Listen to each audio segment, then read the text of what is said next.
কেউ যদি কোনো ব্যক্তির, কোনো বস্তু, স্থান, কাল, খাওয়া, নিদ্রা, আলো, ঘুম, মানুষ বা তার ঊর্ধ্বস্তন কারো মুখাপেক্ষী হয়, তাহলে সেও স্রষ্টা থাকতে পারে? এখন আপনি যাকে স্রষ্টা দাবি করবেন তাকে দেখবেন, সে কি ঘুমায়? সে ঘুমাইলে সে ঘুমের মুখাপেক্ষী, তাহলে সে স্রষ্টা নয়। আপনি যাকে স্রষ্টা দাবি করেন সে কি খাবার খায়? যদি খায় তাহলে সে স্রষ্টা নয়, কারণ সে খাবারের মুখাপেক্ষী।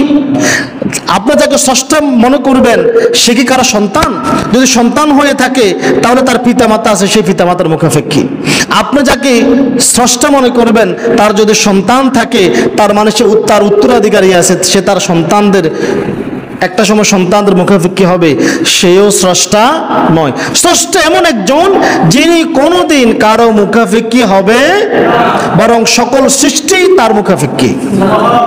সকল সৃষ্টি কার মুখাপেক্ষী? আল্লাহর মুখাপেক্ষী।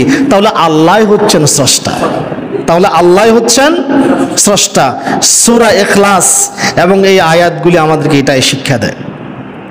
কাফির মুশরিক পৌত্তলিকরা যখন আল্লাহ সম্পর্কে ভ্রান্ত কথা, ভ্রান্ত মতবাদ, ভ্রান্ত প্রশ্ন করা শুরু করলো, তখন আল্লাহ নাজিল করলেন কুল হুয়াল্লাহু আহাদ। হে নবী আপনি বলুন, হে মুহাম্মদ আপনি তাদেরকে বলে দিন,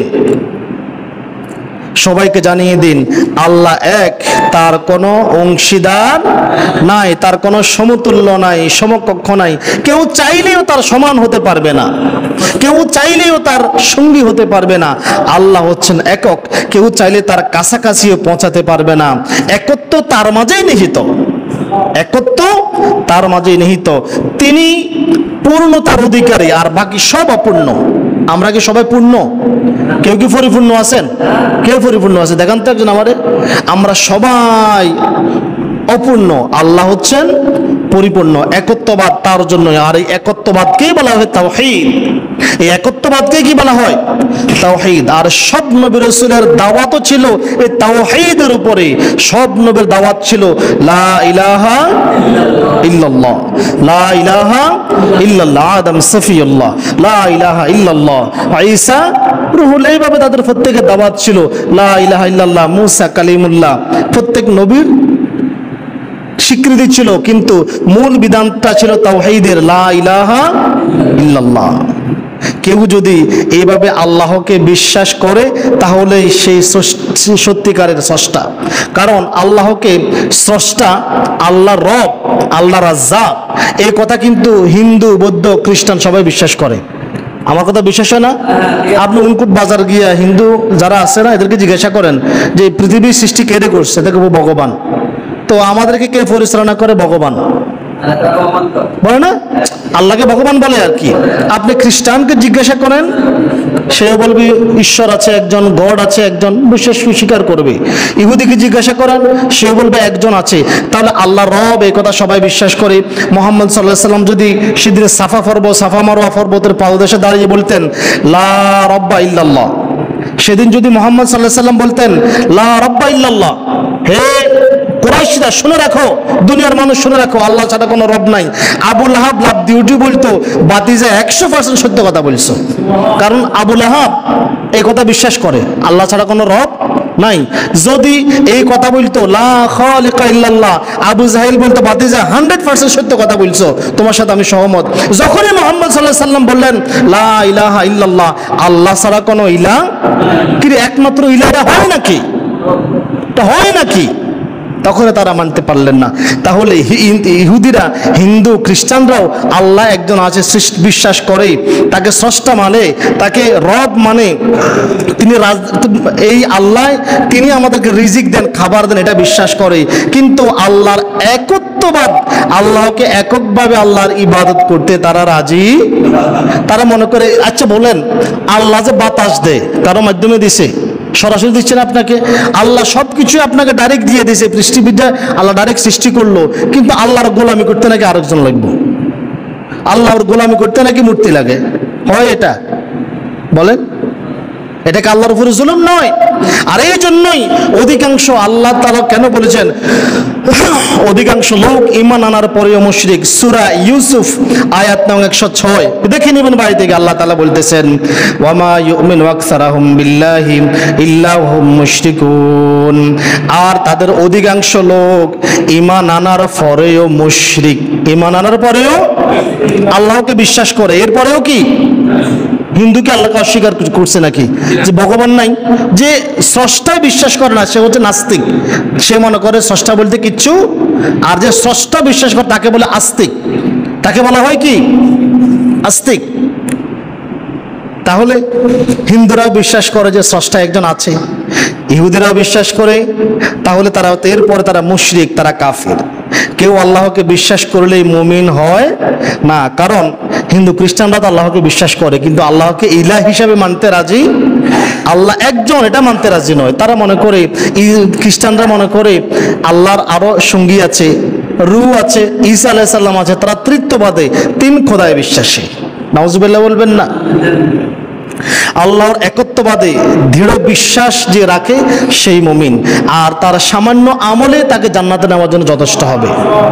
রাসূলুল্লাহর হাদিস দেখেন, হযরতে সাদ ইবনে আবি ওয়াক্কাস রাদিয়াল্লাহু তাআলা আনহু বলেন, রাসূল সাল্লাল্লাহু আলাইহি ওয়াসাল্লাম বলেছেন মান ক্বালা হিনা ইয়াসমাউল মুআযযিনা, যেই ব্যক্তি মুয়াজ্জিনের আযান শুনে বলল আশহাদু আল্লা ইলাহা ইল্লাল্লাহু ওয়াহদাহু লা শারীকা লাহু, যেই ব্যক্তি মুয়াজ্জিনের আযান শোনার পরে বলল নিশ্চয় আমি সাক্ষ্য দিচ্ছি আল্লাহ ছাড়া কোনো ইলাহ নাই, তার কোনো শরীক নাই, তিনি একক, ওয়া আন্না মুহাম্মাদান আবদুহু ওয়া রাসূলুহু, এবং মুহাম্মদ সাল্লাল্লাহু আলাইহি ওয়াসাল্লাম আল্লাহ তাআলার বান্দা এবং রাসূল, রাদিতু বিল্লাহি রাব্বান, এবং যে ব্যক্তি তার সাথে সাথে আজানের পরে এই ঘোষণা দিল, আল্লাহর কাছে এই দোয়া করলো। দোয়া কি করেন আমরা বুঝেন না তো, দোয়া কেমনে করা লাগে, মনে করেন যে হাতটা তুলে দোয়া করলে দোয়া হয়েছে, আরে না, দোয়া আরো আছে। শুধু আল্লাহুম্মা রাব্বা হাযিহি দাওয়াতি তাম্মা এটাই পড়লেন, কিছুই তো জানলেন না। আজানের পরে আগে দুরূদ পড়তে হবে, এরপর আল্লাহুম্মা রাব্বা হাযিহি দাওয়াতি তাম্মা, এরপরে আল্লাহ নবীর হাদিস থেকে জানা যায় যে ব্যক্তি বলবে আশহাদু আল্লা ইলাহা ইল্লাল্লাহু ওয়াহদাহু লা শারীকা লাহু ওয়া আন্না মুহাম্মাদান আবদুহু ওয়া রাসূলুহু, এই কথা বলবে এবং তার পাশাপাশি সে এই দোয়া বলবে রাদিতু বিল্লাহি রাব্বান, আমি আল্লাহকে রব হিসেবে পেয়ে সন্তুষ্ট আছি, ওয়া বি মুহাম্মাদির রাসূলা, রাসূলকে মুহাম্মদ সাল্লাল্লাহু আলাইহি সাল্লামকে রাসূল হিসেবে পেয়ে সন্তুষ্ট আছি, ওয়া বিল ইসলামে দিনা, এবং ইসলামকে দিন হিসাবে পেয়ে সন্তুষ্ট আছি। আল্লাহ নবী বলতেছেন গুফিরা লাহু যামবিহি, তার জীবনের সবগুলো গুনাহ আল্লাহ তাআলা ক্ষমা করে দিবেন। সহিহ মুসলিমের হাদিস 386 নম্বর হাদিস, তিরমিজির 210 নম্বর হাদিস। আল্লাহ নিজেকে একক ঘোষণা দেওয়ার পরে এবারে আল্লাহকে আপনি কেন একক মানবেন তার পরিচয় দিচ্ছে। আল্লাহ যে একজন কেন মানবেন, আল্লাহ এবারে দ্বিতীয় আয়াতে বলতেছেন আল্লাহুস সামাদ, তিনি আল্লাহ কারো মুখাপেক্ষী নয় বরং সবাই তার মুখাপেক্ষী। সামাদ তাকে বলা হয় যিনি নেতৃত্বে, ক্ষমতায়, সম্মান, মর্যাদা, জ্ঞান, বুদ্ধি, ধৈর্য, দানে, সৃষ্টিতে, অর্থে, গুণাবলীতে সব দিক থেকে পরিপূর্ণ, কারো সাহায্যের প্রয়োজন হয় না, যিনি সর্বপ্রকারের দুর্বলতা থেকে মুক্ত, যিনি খাওয়া থেকে মুক্ত, যিনি নিদ্রা থেকে মুক্ত, যিনি পিতামাতার মুখাপেক্ষী নয়, যিনি সন্তানদের মুখাপেক্ষী নয় এবং তার উদ্যস্তন কারো মুখাপেক্ষী নয়, তাকে বলা হয় সামাদ। তিনি অমর, অজয়, অক্ষয়, তার কোনো মৃত্যু নাই, তার সমকক্ষ কেউ নাই, তিনি কারো মুখাপেক্ষী হন না, তিনি হচ্ছেন আল্লাহ। আল্লাহ তাআলা অন্যত্র বলেন ইন্নামাল্লাহু ইলাহুন ওয়াহিদ, নিশ্চয়ই আল্লাহ একমাত্র ইলাহ। একমাত্র ইলাহ কে? আল্লাহ সুবহানাহু, তিনি মহা পবিত্র। আইয়াকুন লাহু ওয়ালাদুন, সন্তান জন্মদান থেকে, তিনি সন্তান নেওয়া থেকে পবিত্র। যারা দাবি করে শুনে রাখো তিনি সন্তান জন্ম দেন নাই, তিনি সন্তান জন্মদান থেকে মুক্ত। আপনি যাকে সিজদা করেন, আপনি যার গোলামি করেন, দেখবেন তো সে কি বাচ্চা জন্ম দিছে? সে কি কারো পেট থেকে জন্মগ্রহণ করছে? তাহলে সে সিজদা পাওয়ার উপযুক্ত নয়, সে আপনাকে কিচ্ছু দিতে পারবে না, সে আপনারই সমতুল্য। যে কারো পেট থেকে জন্ম নিয়েছে অথবা যে কাউকে জন্ম দিয়েছে সে আপনার মতোই, কারণ সন্তান জন্ম দেওয়া আল্লাহর বৈশিষ্ট্য নয়, এটা সৃষ্টির বৈশিষ্ট্য। প্রজনন করা এটা সৃষ্টির বৈশিষ্ট্য। আল্লাহর বৈশিষ্ট্য হচ্ছে সৃষ্টি করা। আল্লাহর বৈশিষ্ট্য কি? সৃষ্টি করা। তার আল্লাহ হচ্ছেন একমাত্র ইলাহ। অতঃপর তিনি বলেন লাহু মা ফিস সামাওয়াতি ওয়া মা ফিল আরদি, আসমান জমিনে যা কিছু আছে সব কিছুই আল্লাহর মালিকানাধীন। কার মালিকানাধীন? ওয়া কাফা বিল্লাহি ওয়াকিলা, আর কর্ম বিধায়ক রূপে এই আল্লাহ একমাত্র যথেষ্ট। কারো সন্তান, স্ত্রী, পরিবার থাকলে সে পরিবারের মুখাপেক্ষি কি হবে? সে আর ন্যায় বিচার করতে পারবে না, অতএব সে স্রষ্টা হতে পারবে না। যেমনটি সূরা ইখলাসের 3য় আয়াতে আল্লাহ তাআলা বলতেছেন লাম